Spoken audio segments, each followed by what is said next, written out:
বিসমিল্লাহির রহমানির রহিম। মরহুম সামান আলী মেম্বার স্মৃতি স্মরণে মিনি ফুটবল টুর্নামেন্টের ফাইনাল খেলা উপস্থিতি সকলের প্রতি আমার আন্তরিক শুভেচ্ছা ও সালাম। আজকের খেলা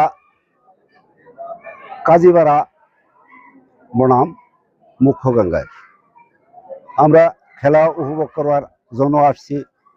সকলেই আমরা ধৈর্য সহকারে খেলা উপভোগ করব এবং এখানে আমরা কোনো বিশৃঙ্খলা হতে দিব না। আমরা যেন কোনো বিশৃঙ্খলার দিকে না যাই। এখানে খেলা পরিচালনা কমিটি রয়েছেন, রেফারি আছেন, জাজম্যান আছেন। এরা নিরপেক্ষ দৃষ্টিতে খেলা পরিচালনা করব। আমরা সকলেই ধৈর্য সহকারে আজকের এই খেলা উপভোগ করব। আমরা যেন এই খেলা সুন্দরভাবে সঠিকভাবে উপভোগ করতে পারি এবং কোনো রকম বিশৃঙ্খলার সৃষ্টি এখানে না করি। সবাই আর প্রতি আমার এই সহযোগিতা রইল। এই বলে আমার কথা শেষ করছি। আসসালামু আলাইকুম।